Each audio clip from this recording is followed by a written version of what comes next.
Hello, welcome to Matters of DeCorum. I'm Scott Corum. This is what matters to me. Uh, I really do need to get a haircut or something. I'm getting a little bit too much Albert Einstein, Doc Brown.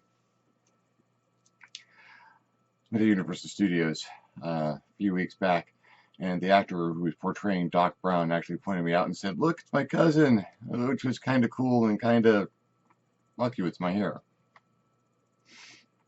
Today I thought I'd talk about something that people have been talking about maybe a little bit too much, but I do have a unique perspective on it, I imagine.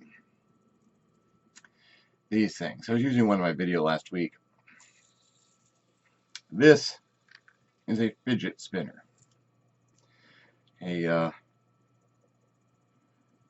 6 months ago, an interesting concept and something I really wanted to get my hands on.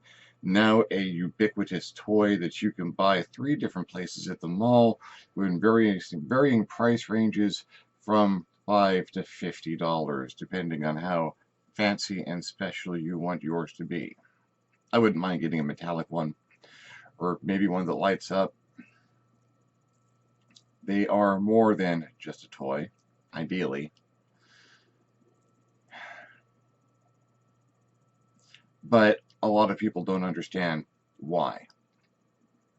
The people who own them will often let you know that it's something that deals with their ADHD or hyperactivity disorder, helps keep them distracted. And there's a little bit more to it than that.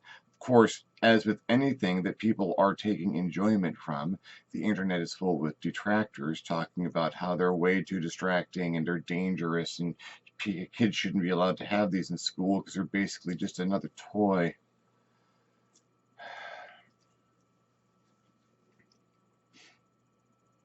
When I was in 8th grade, my algebra teacher called out to the whole class that she needed to buy me baby toys because of how I was constantly moving things around with my hands on my desk. Wasn't a unique problem. I had always had that difficulty in school, that I was listening, but they didn't think I was listening because I had an eraser around, moving it about. If I didn't have a toy in my hand, I'd make one, pulling erasers apart, manipulating pencils, indenting them with a thumbnail, trying to get more texture on them. It was around 8th grade that I was properly diagnosed with attention deficit hyperactivity disorder, or ADHD. I move.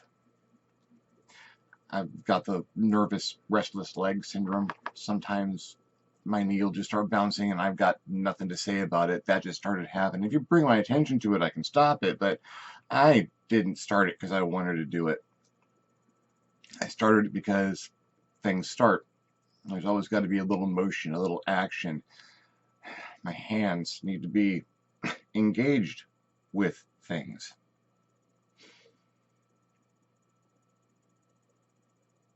Chances are, if you are watching this, you're probably an AVK. You might be, actually, nah, if you're watching this,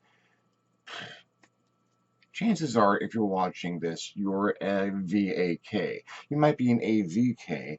That's all right. That works out just as well. But if you're like me, you're a KVA or even a KAV, which is even rarer. What are all these letters I'm talking about, and what the hell does it have to do with these spinners? We take in information differently, you and I, probably. Everyone takes in information a little bit differently. We have different channels that we get our knowledge through. You ever wonder why a teacher will have you read something and then talk about it at the same time? While they'll put notes up on the board and then lecture you on the notes that they've just put up there. That is because it has been proven very effective to address more than one of these channels of input at the same time. Most people have a primary channel of visual or V. You see things, you learn them. see something being done, you'll watch a video, you'll watch a demonstration, you read the information, and you get the words in your head that way, and yeah, that's fine. A is for audio. A lot of people, you hear the information, and that socks it in, and you watch the video, you're getting something from what you're seeing, but you're getting more from what's being said. Words on the page are one thing, but when they lecture, that actually gets in there.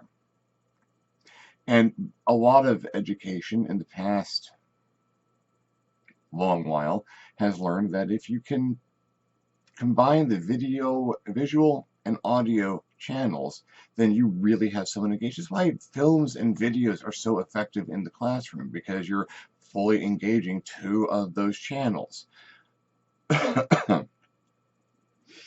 Two of those channels. There's a third.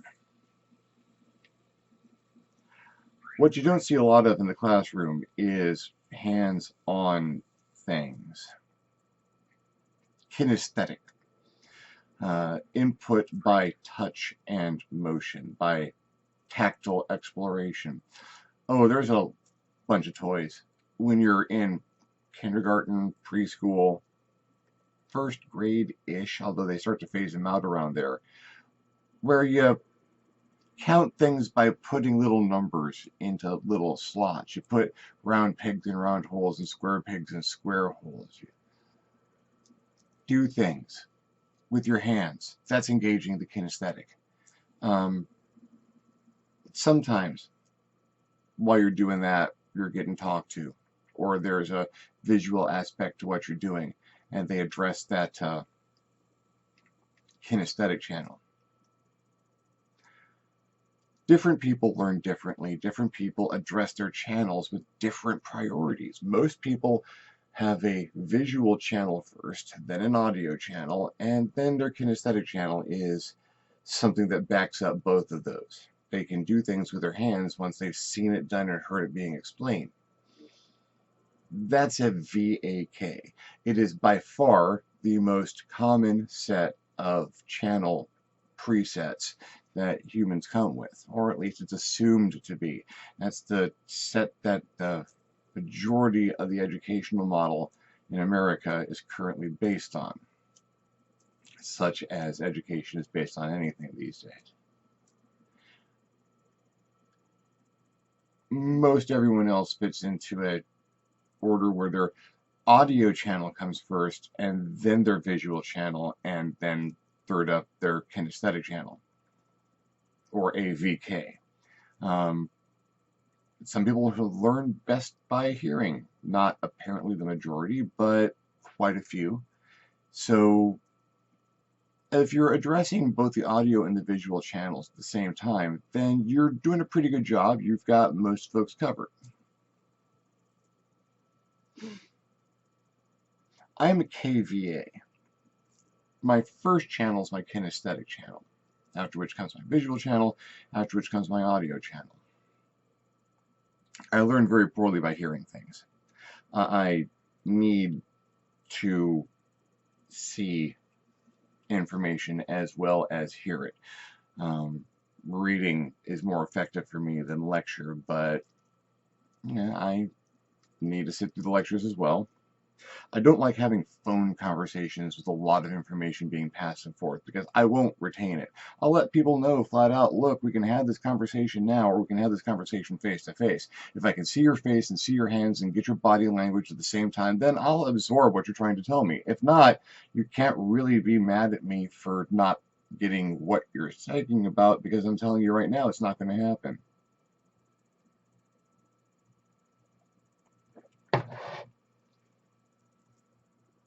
Some people accept that, some people just don't. Well, he's just being Scott. We'll have this phone conversation anyway, and then suddenly when that information doesn't appear to have made it anywhere, we get upset because I talked to you about it. I'm not naming any names, but I'm married to her.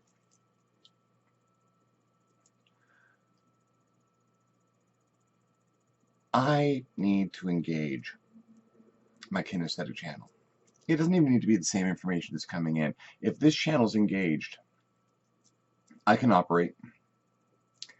I don't have an empty channel. I don't have this section of my brain that isn't processing. One of the most productive people I've ever known in my life, honest to God, is my mom. She started a desktop publishing company back in the 1980s when that was a brand new thing, and they'd only just gotten certifications for it in the colleges. Oh, she went and got a certification. She and I went to college at the same time. She went back to school to learn this stuff while I was finishing up my first degree. We had a couple of classes together. That was fun. But she scored into some big accounts and was constantly working for decades. And to watch her work, you'd notice a pattern. There was her computer in front of her and a little bowl of something that she could munch on because she would work well past when she'd have to eat a proper meal, and a little television.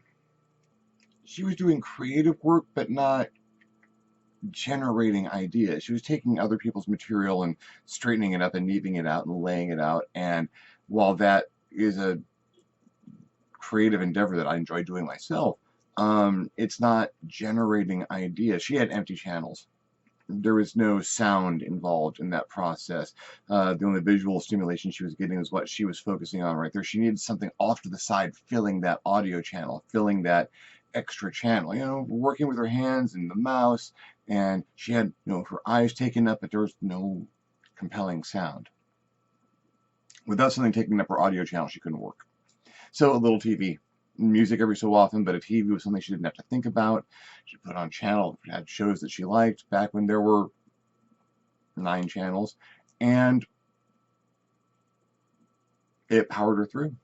I experienced the same thing when I started working in the same kind of stuff. Even though I was working on creative stuff, I needed to have my channels filled. You don't work well when you don't have all of your inputs engaged. At least I don't. This is probably partially the ADHD, but people tend to work best when they've got their tunes or a little something off to the side going on. Just background noise, background music, background input. Something so you don't have an empty channel that is being occupied with a static from your own mind. I can listen to a lecture. I can read notes, but I need me a something. Where have these been all my life? I've been that weird guy who flicking pencils and playing with pens and snapping erasers in half, sketching or doodling on my notepad because I needed just a little extra something. I needed that channel taken.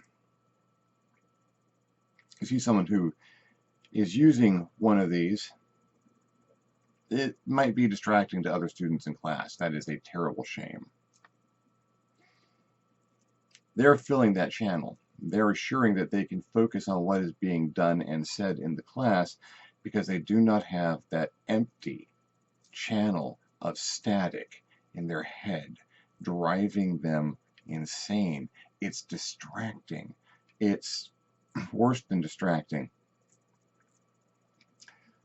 You don't have a lot of control over the kind of thoughts that come into your head on an empty channel. Get that sudden memory from decades ago of that one thing you did wrong that once that everyone else has forgotten and you never will. That embarrassing thing that happened last night, that tragic thing that happened last week. And that's what happens to empty channels. Because our brains don't like empty channels. Our brains want input, sensation, information. We are constantly in a state of processing. Why do we dream? A lot of theories on why we dream. My favorite theory on dreams is that the conversion of our short-term memories into the long-chain molecules that compromised, our long-term memory has a toxic buildup to it. There's a byproduct of that process, fatigue poisons. And we can only really get rid of those in the sleeping cycle, during the REM sleep. And as we break down those byproducts of forming memories, it affects our cognitive centers, and we experience things, dreams. That doesn't explain a lot of the weird stuff I've had in my dreams. I used to dream in black and white with subtitles. Go figure. But just another one of those things. We have input all the time and need input. If you don't need one of these, that's understandable. You don't need that channel taken up. It's not a primary channel. You do things with your hands at some point in time, but you're not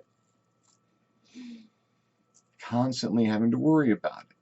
I don't always need to be seeing things. I will close my eyes and listen to music and imagine things. That's fine. I can fill my own channel. I don't always need to be listening to things. I like having music around a lot, but I can do without it for a while. I can't stop doing something with my hands.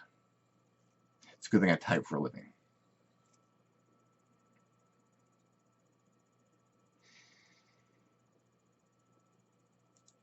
So you might be seeing this in future videos because I'm not typing while I'm talking about it. I'm not going to bring it out too much. It's a thing. I will probably get some more. They're really useful to have. They're kind of fun. Great experience of gyroscopic force. Dead simple concept, and it does a job I need done. You see someone who gets nervous without one, or if it's threatened or complained about, well, they probably need it. Not want it, not this makes my life a little bit easier, or it's a convenience. Nah, I need that channel taken up. This is medicine I've been waiting for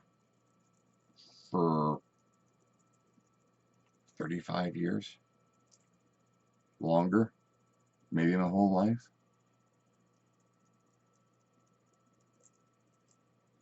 Also handy to use as a hypnotic focus.